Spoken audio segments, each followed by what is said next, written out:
warahmatullahi wabarakatuh. Waalaikumsalam warahmatullahi wabarakatuh. Okay, baik anak-anak, jom kita baca doa. Bismillahirrahmanirrahim. Bismillahirrahmanirrahim. Allahumma ta'alaina hismaka wa anshur alaina min khazaini rahmatika ya arhamar rahimin. Amin. Okay, dah lama kan kita cuti? Kita cuti berapa hari? Seminggu. Lama kan? Lama. Okay, sekarang Ustazah nak test lah. Sebelum ni kita tajuk apa? Sebelum kita cuti tajuk apa? Tajuk solat. Pandainya. Ustazah suka ni. Ustazah nak ulang kaji sikit lah ya. Okay. Solat fardu ada berapa? 5. Betul ke? Betul. Okay, sekarang sebut. Subuh, Zuhur, Asar, Maghrib, Isyak. Ish, siap saya ingat lagi. Bagus. Walaupun dah seminggu masih tak nyanyuk. Alhamdulillah. Okay. Sekarang kita tengok rakaat pula. Okay, rakaat Isyak ada berapa, Farah? 4. Wish. Betul ke? Betul. Yakin ke? Yakin. Okay, baca niat sekali. Usalli fardal isya'i 4 raka'atin lillahi ta'ala. Masya Allah, Alhamdulillah. Betul. Okay lah, sekarang kita akan next kepada tajuk puasa untuk minggu ni. Okay, kita teruskan pembelajaran hari ini dengan tajuk yang kedua. Tajuk yang kedua ialah tajuk, cuba teka. Puasa. Boy, tahulah bulan puasa dah dekat Okay, bagus. Ni lagi tenang. Okay lah, kalau korang tahu puasa apa yang ada, cuba korang teka. Jenis apa puasa yang ada? Puasa sunat. Puasa ganti. Lagi? Puasa wajib Ramadan. Puasa Lagi? nazar. Puasa nazar. Puasa makro. Apa tu? Puasa ketika makro. Puasa Isnin Khamis. Puasa sunat. Puasa sunat ada. Okay, puasa sunat. Basically ramai lah. Korang dah tahu kan macam puasa sunat dengan puasa yang fardu ni kan. Okay, antara yang paling saya suka ialah bulan puasa lah. Kita puasa pada bulan puasa. Sebab macam bulan puasa ni dia macam meriah sikit kan. Betul. Korang suka tak? Suka. Okey lah kan. Sebab kita dah nak dekat kan dengan bulan Ramadan ni. Ustazah nak dengar cerita korang sikit lah. Boleh? Boleh. Okey lah. Siapa tahu awak nama apa? Ustazah lupa dah. Zubaidah, Ustazah. Zubaidah, ya Allah. Serius lah. Ya. Apa mak awak bagi nama Zubaidah? Mak saya suka klasik-klasik ni nama. Patutlah. Saya nampak lah awak ni macam betul-betul klasik. Okay, cuba awak ceritakan apa pengalaman yang paling menarik semasa bulan puasa? Apa yang paling suka? Saya kalau bulan puasa saya suka time nak berbuka puasa tu lah. Kan sekarang kan kita kan dekat sekolah asrama kan. Jadi saya paling suka lah kalau nak berebut berebut ayam. Tak adalah. Berebut ayam Saya suka sebab nanti dapat buka puasa dengan kawan-kawan. Lepas tu time tu kita orang dapat baca doa sama-sama.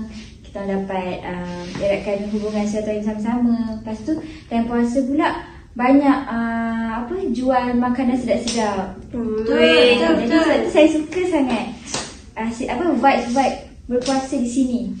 Okay, nampaknya korang memang sukalah bulan puasa ni kan. Tapi bukan suka untuk beribadat. Awak suka makanan Saya suka beribadat juga, alhamdulillah.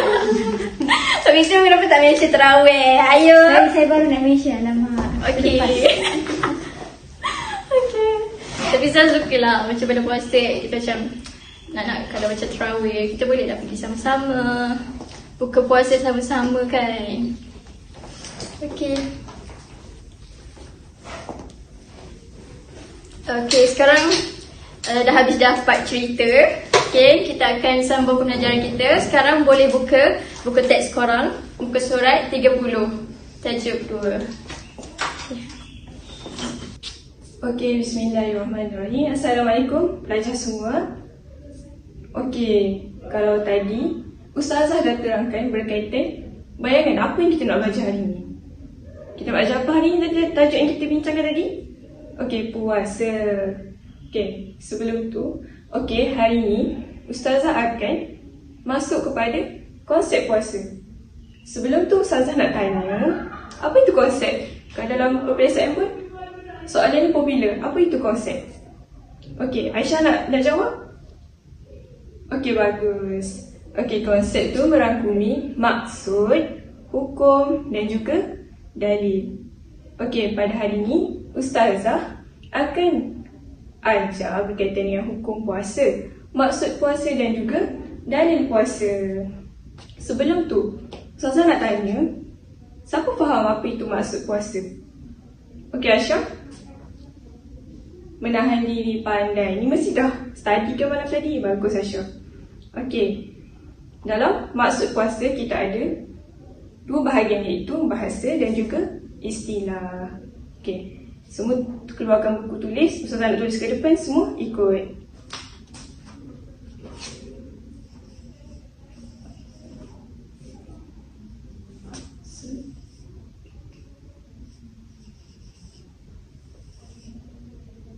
Okey, dari segi bahasa, puasa ni macam Ashraf cakap tadi ialah menahan diri.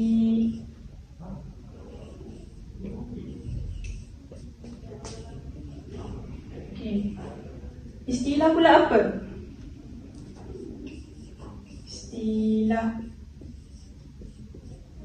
Istilah ialah menahan diri daripada perkara yang membatalkan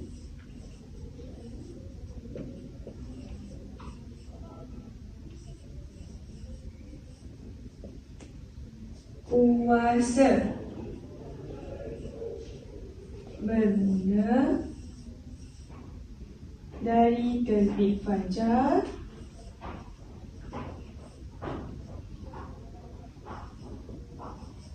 sehingga terbenam matahari. Okey, kalau kita tengok istilah ni, dia lebih faham. Maknanya kalau dalam peperiksaan pun, kebanyakan soalan akan keluar berkaitan dengan istilah. Jadi maksud dia ialah menahan diri daripada perkara yang membatalkan puasa bermula dari terbit fajar sehingga terbenam matahari. Jadi kita semua sebagai orang Islam, semasa berpuasa tu, kita kena tahan diri kita daripada makan, dari minum. Bukan itu saja, menahan nafsu daripada perkara yang tidak baik. Okey, seterusnya ialah berkaitan dengan dalil puasa. Ni Ustazah percaya yang kamu semua dah tahu apa itu dalil puasa. Okey, Aiman, apa dalil puasa? Masya Allah, pandai Aiman. Okey, semua dalil puasa ialah ya ayyuhallazina amanu kutiba alaikumusiyam kama kutiba alal ladzina min qablikum la'allakum tattaqun. Maksud dia apa? Maksud dia, wahai orang yang beriman, diwajibkan ke atas kamu berpuasa sebagaimana diwajibkan ke atas orang sebelum kamu agar kamu bertakwa. Ciri-ciri orang yang bertakwa sebagai seorang Islam ialah menunaikan puasa. Jadi wajib ke atas kita orang Islam yang dah cukup umur, yang dah balik untuk menunaikan puasa. Jadi Ustazah harap kamu semua dapat menghafal ayat Quran ni. Sebab apa? Sebab kita selalu dengar. Okey, seterusnya ialah berkaitan dengan hukum. Apa hukum puasa? Apa hukum puasa? Okey, hukum puasa mestilah wajib. Macam Ustazah kata tadilah, kalau kita dah cukup syarat, kita dah berakal, kita dah cukup umur, kita dah balik, kita ni wajib berpuasa. Kenapa kita ni wajib berpuasa? Sebab apa? Sebab Allah ni nak mengajar kita Nabi Muhammad pun nak mengajar kita supaya kita ni dapat merasa macam mana orang susah tu tak dapat makan. Dan puasa ni juga ajar kita untuk bersabar. Itu sahaja dari Ustazah. Okey, buka muka surat sebelah. Syarat wajib puasa dan syarat sah puasa. Jadi setiap ibadat yang kita buat termasuklah puasa, kita mesti ada syarat wajib dan syarat sah. Okey, kita tengok dulu syarat wajib puasa. Okey, saya nak Hanif baca dulu syarat wajib yang pertama. Islam bukan kafir, betul. Islam bukan kafir. Okey, dia kata kat sini bukan kafir. Apa jadi, saya nak tanya kamu, apa jadi kalau orang kafir tu tetap berpuasa? Okey, sebab dia macam saja nak test kan, saja nak ikut kawan dia rasa puasa tu macam mana, apa jadi? Okey, apa jadi?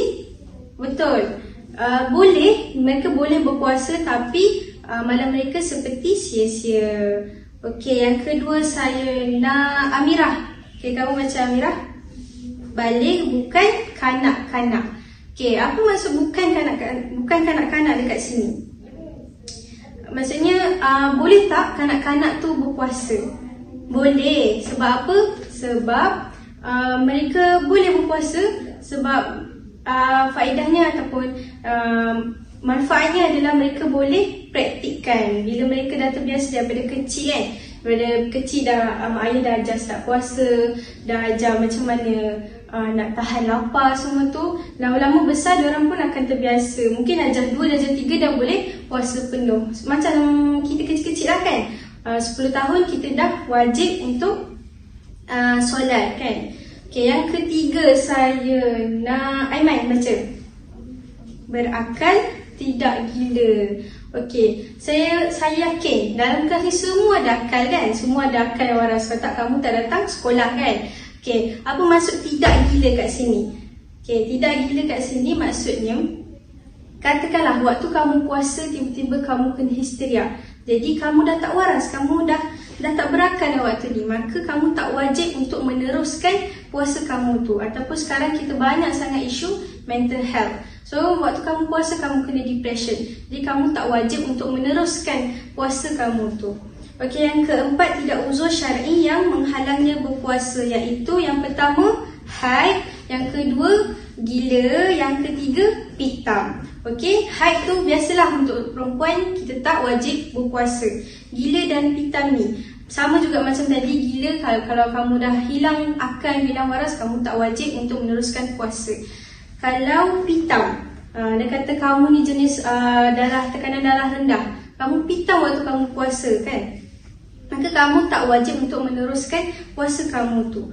Okay, yang kelima tidak uzur syar'i yang mengharuskannya berbuka puasa. Tadi menghalangnya berpuasa, jadi mengharuskannya berbuka puasa. Ada 3 juga. Yang pertama musafir, yang kedua sakit yang memudaratkan, yang ketiga orang tua atau pesakit yang tiada harapan untuk sembuh. Jadi kat sini kalau kamu musafir, biasanya kan kita nak hari raya kan, hari yang last puasa tu mesti kita balik kampung jauh-jauh, pergi Perlis kan, balik Perlis. Jadi Perlis tu dah kira kita musafir daripada Selangor ke Perlis kan, kira musafir lah. Jadi kamu tak wajib untuk berpuasa. Dan sakit yang memudaratkan, dan puasa ni bukanlah satu siksaan untuk kita, tapi itu adalah satu amalan untuk kita. Jadi kalau benda yang memudaratkan, Islam tidak menggalakkan. Okey, tengok yang bawah pula, syarat sah puasa. Syarat sah puasa ada 3, sama juga. Yang pertama ulang balik Hanif, Islam bukan kafir. Sama juga macam tadi, kamu mesti Islam. Tetapi kalau kamu kafir, seseorang tu kafir nak berpuasa, boleh sahaja, tak ada masalah. Yang kedua, Ainam, mumayyiz. Okay, mumayyiz ni apa? Siapa tahu mumayyiz ni apa? Okay, mumayyiz ni, mayyiz adalah bezakan. Jadi mumayyiz adalah seseorang yang boleh bezakan antara baik atau buruk. Okay, yang ketiga, tidak uzur syar'i yang menghalangnya berpuasa. Sama juga macam tadi, syarat sah. Kalau kamu haid ataupun kalau ibu-ibu yang lepas tengah berpantang mengalami darah nifas, tidak wajib ataupun tidak sah untuk dia berpuasa. Kalau dia puasa juga dia masih kena ganti. Dan apa jadi kalau orang haid dia tetap berpuasa? Berdosa. Okey, hukumnya adalah berdosa. Sebab Allah dah bagi keringanan kepada kita untuk tidak berpuasa. Yang kedua, gila walaupun seketika. Macam saya cakap tadi, kalau kamu kena histeria, kamu tetap tidak boleh meneruskan puasa kamu sebab kamu dah hilang akal, hilang waras macam tu. Yang ketiga adalah pitam sepanjang hari. Kalau kamu sakit, kamu tak boleh puasa. Tapi kalau kamu pura-pura sakit, buat-buat sakit, itu kira berdosa kan. Itu bukannya kamu tak boleh teruskan puasa kamu. Tapi kamu pitam, kamu pengsan, kamu tak sedarkan diri sampai isyak, daripada zuhur sampai isyak. Jadi kamu tak wajib untuk berpuasa. Okey. Okey, seterusnya kita sambung untuk rukun dan perkara yang membatalkan puasa. Okey, jadi dalam rukun puasa ni, sebelum kita nak masuk rukun puasa ni, kita kena tahu dulu apa tu rukun. Okey, rukun ni adalah sesuatu yang mesti dilakukan atau syarat untuk melakukan satu perkara. Jadi kalau kita tak buat rukun, kita tak ikut rukun, maka sesuatu perkara tu tak sah ataupun terbatal. Okey, jadi dalam rukun puasa ada dua. Yang pertama, niat puasa. Okey, jadi Sazah nak dengar lah. Kita semua nasyid sama-sama untuk niat puasa Ramadan. Okey, jom sama-sama. 1, 2, 3. Nawaitu sawma wadin an adari fali syahri Ramadana hazihi sanati lillahi ta'ala. Okey, semua tepuk tangan masing-masing. Okey, ini semua tahulah niat puasa Ramadan ni. Tahu. Okey, dan niat puasa ni kita perlu untuk perbaharui setiap hari. Maksudnya setiap hari kita kena niat. Hari ni niat, esok lagi niat. Kita tak boleh macam, oh saya nak niat untuk 1 bulan terus. Tak boleh. Kita kena setiap hari perbaharui niat. Sebab kita ikut mufti kita. Okey, jadi dan bila waktu kita nak kena niat ni, waktu dia adalah daripada terbenam matahari sampai Terbit fajar. Okey, itu adalah waktu untuk kita niat puasa. Okey, seterusnya kita masuk untuk perkara yang membatalkan puasa. Okey, perkara yang membatalkan puasa ni macam kita tahu banyak sangat. Okey, antaranya adalah makan dan minum. Kita tahu makan minum tu tak boleh. So kalau makan minum, puasa kita terbatal. Okey, yang kedua, muntah dengan sengaja. Kita sengaja nak muntah, maka terbatallah puasa kita. Yang ketiga, haid atau nifas. Okey, haid atau nifas ni adalah hadas besar. Jadi kalau dah kena haid dengan nifas, maka terbatallah puasa kita. Okey, seterusnya mengeluarkan air mani dengan sengaja. Air mani ni pun dikira sebagai hadas besar. Jadi terbatallah puasa kita. Okey, yang kelima, pitam sepanjang hari. Dah kalau pitam sepanjang hari bilanya kita nak puasa, maka terbatallah puasa kita. Dan yang keenam, hilang akal. Bila sebab kita tahu syarat sah puasa, syarat nak puasa ni kena waras, tak boleh hilang akal. Maka bila hilang akal, terbatallah puasa kita. Okay, seterusnya yang ketujuh, memasukkan sesuatu ke dalam anggota badan melalui rongga terbuka. Rongga-rongga terbuka tu kita masukkan something, maka terbatallah puasa kita. Dan ke-8, bersetubuh. Kita tahu bersetubuh tak boleh, maka janganlah buat. Okay, yang ke-9, murtad. Okay, syarat nak puasa kita kena Islam. Jadi bila kita dah murtad, kita dah keluar Islam, maka terbatal puasa kita. Okay, jadi seterusnya Ustazah sambung. Untuk perkara makruh ketika puasa, apa benda yang kita buat time puasa, ia dikira sebagai makruh. Okay, antaranya adalah yang pertama, tidur berlebihan pada siang hari. Okay, kita tahu Ramadan adalah Allah bagi banyak sangat ganjaran, Allah bagi banyak sangat kelebihan. Jadi kalau kita tidur je sepanjang hari, kita tak gunakan hari kita dengan baik, maka ia dikira sebagai makruh. Okay, yang kedua, merasa makanan dengan lidah tanpa menelannya. Okay, kadang kita nampak ada mak-mak, ada chef ataupun siapa-siapa je yang masak, dia nak rasa makanan dia dengan lidah, maka itu boleh, tapi ia dikira sebagai makruh. Okay, yang ketiga, berkumur atau memasukkan air ke hidung secara berlebihan. Okey, sebab itulah dalam kita berwuduk, cuci hidung, masukkan air dalam hidung, kumur mulut, masukkan cuci telinga, itu dikira sebagai sunat. Sebab apa? Time Ramadan kalau kita buat benda tu, ia dikira sebagai makruh sebab kita masukkan air dalam rongga-rongga. Okey, yang keempat, mandi wajib selepas fajar. Okey, selepas fajar tu dah dikira kita dah start puasa. Jadi kita kalau nak mandi wajib kena sebelum fajar. Maka kalau kita mandi selepas fajar tu boleh, tapi ia dikira makruh. Jadi kita kena elakkan daripada perkara-perkara yang makruh. Okay, seterusnya berbekam. Okay, berbekam sebab kita keluarkan darah, takut nanti kita penat. Jadi makruh lah perkara tu. Okay, yang keenam, mandi secara berlebihan untuk menyegarkan badan. Kononnya kita nak segar lah, so kita mandi lama-lama, tak elok sebenarnya. Okay, yang ketujuh, melewatkan berbuka. Okay, seperti kita tahu, perkara sunat dan puasa ni antara salah satunya adalah berbuka dengan awal. Berbuka puasa awal, maafkan saya. Jadi kita perlu berbuka puasa awal. Kalau kita lewat-lewatkan, ia dikira makruh. Kita saja nak tunjuk hebat, kita nak buka lepas isyak ke semua tu tak boleh. Itu dah dikira makruh. Yang ke-8, melakukan permulaan persetubuhan bagi suami isteri. Jadi nak buat permulaan persetubuhan tu pun tak boleh. Itu adalah perkara yang makruh time puasa.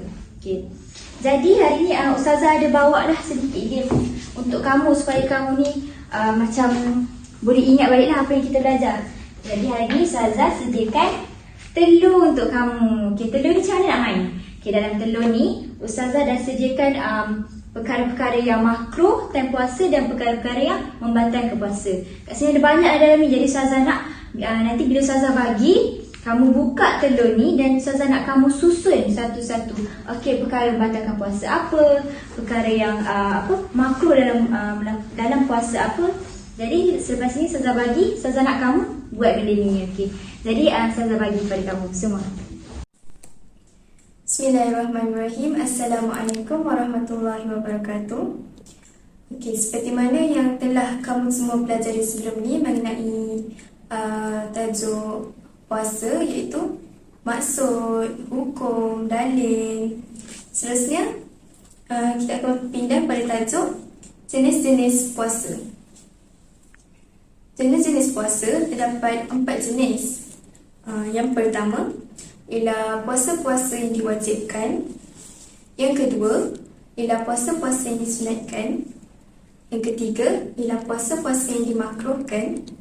Dan yang keempat ialah puasa-puasa yang diharamkan.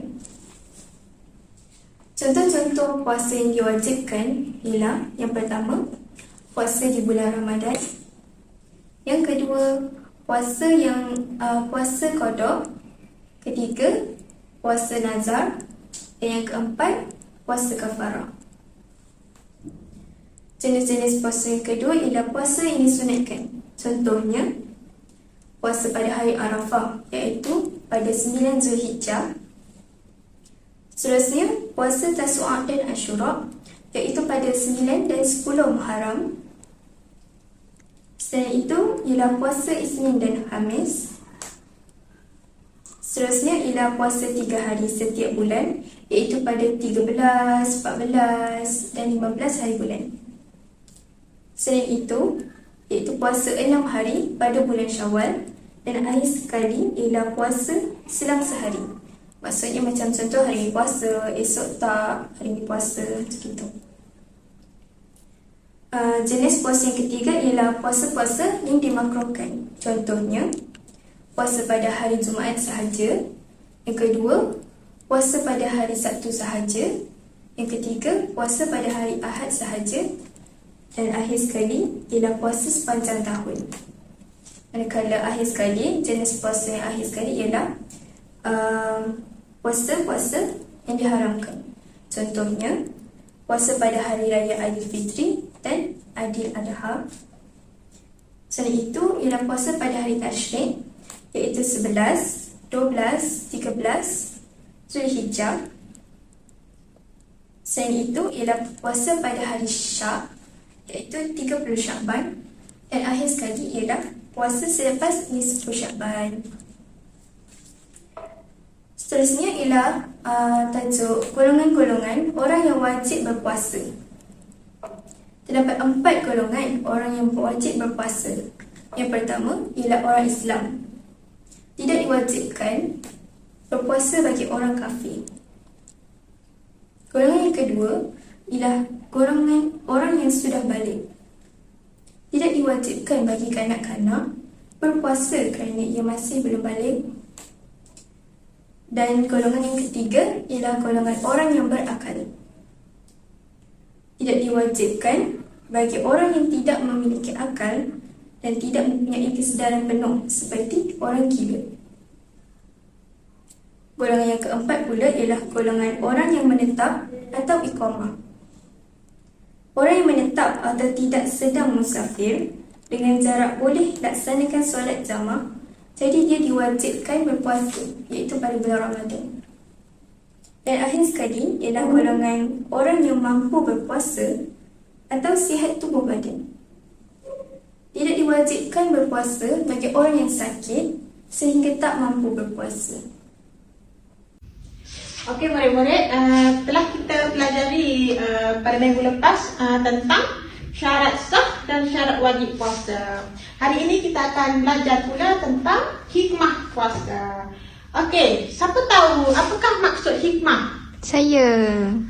Silakan. Maksudnya ialah kelebihan. Pandai. Maksud hikmah ialah kelebihan. Hikmah puasa bermaksud ialah kelebihan yang terdapat apabila kita berpuasa. Yang pertama ialah okey, awak sila sebut apakah hikmah yang pertama?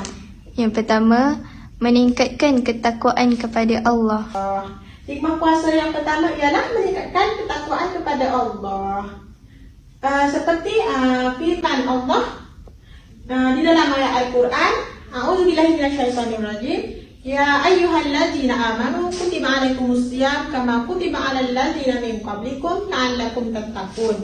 Yang bermaksud, hai orang-orang yang beriman, diwajibkan ke atas kamu berpuasa sebagaimana diwajibkan ke atas orang-orang sebelum kamu agar kamu bertakwa. Ayat ini menunjukkan bahawa salah satu hikmah puasa ialah agar supaya umat Islam dapat mencapai darjat yang tinggi, darjat takwa yang tertinggi di sisi Allah Subhanahu wa taala. Seterusnya, hikmah yang kedua ialah latihan untuk mengawal hawa nafsu. Puasa ni secara langsung kita dapat mengawal diri kita, dapat melatih diri kita dari serangan hawa nafsu. Dengan